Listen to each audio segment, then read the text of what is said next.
good afternoon from here. So I began the conversation in the first video where I talked about several things. Amongst them is how to succeed as a new HR manager um, in an organization. So assuming you were promoted or you got a job, and there are certain things you need to look out for first. Your when you join. I mean that also talks about your first 90 days.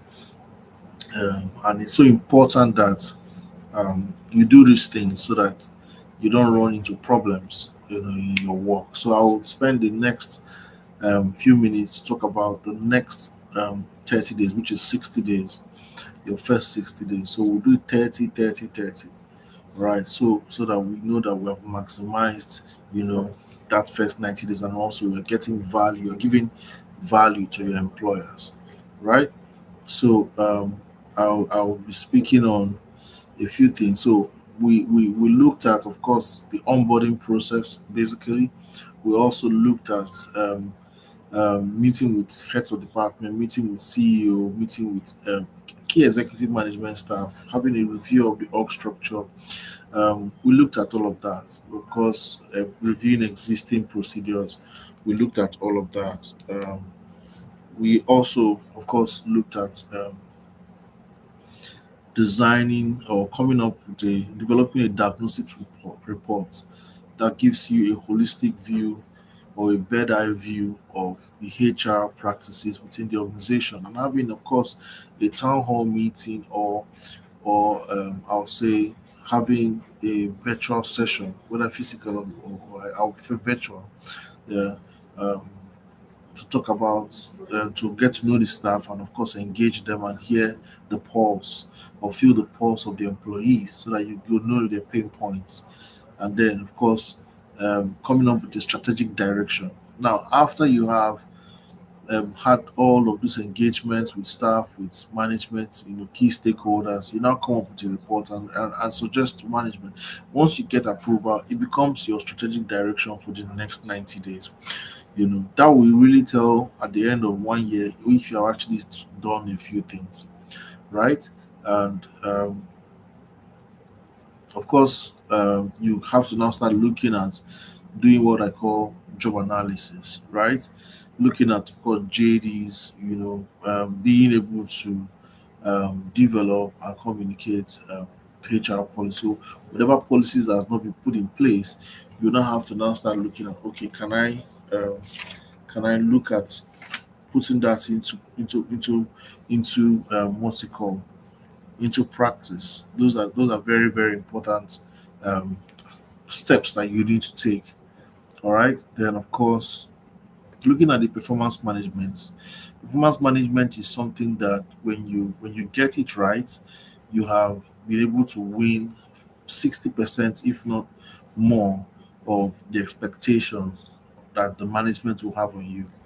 All right. Being able to create and inculcate a performance management culture, that is very, very good. And I encourage that next 30 days, after the first 30 days, you start working on that. Taking stakeholders on, your templates, your formats. And of course, it has to be a build up, right? A build up from creating JDs. Then from there, you now start setting KPIs or objective or expectations. And of course, communicating how the appraisal will run, right? Then, of course, you look at, of course, the leave plan. So certain persons wants to go on leave, evaluate all of that, know when people should go on leave. If it's not done properly, ensure that it's all aligned. Work with everybody, every stakeholder. This is not a time to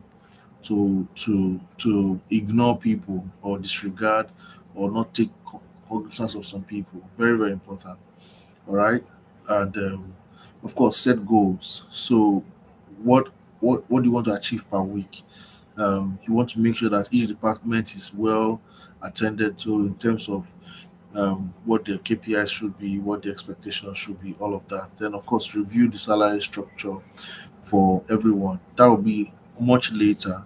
I would even prefer that you push that to the last 30 days, right?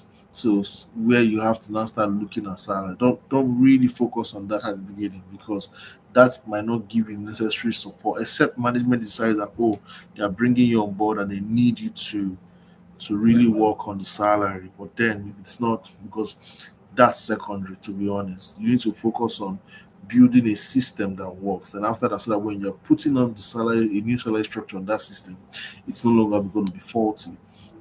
That is very, very important. But in the meantime, you're also looking at out there, trying to compare and benchmark your practices, benchmark the pay, benchmark, the HR policies with other companies within the industry, right? And then, of course, having a so to speak, first competency assessment. So it's important that you carry out a competency assessment program across board to know where the key competencies and where they are lacking, so that you can help you plan or draw up a training plan for the company. That's also will require that you also review that based on budget um, expectations. I don't know if I've helped you. The second 30 days is very critical, because you need to stay focused. I believe by this time you're already thinking about having someone joining you, or bringing somebody from another department to come and support you, because you're not going to be doing only manual or general or administrative HR. You're going to be strategic HR as well. So because you're going to be strategic HR, you need to have somebody who is giving you that support, so that you can get things done. All right. Um, Thank you so much, and I wish you the very best. So we'll talk again on the next 30 days. So it's 30, 30, 30. So that will be that will culminate the first 90 days as a new HR manager. All right. Thank you so much, guys.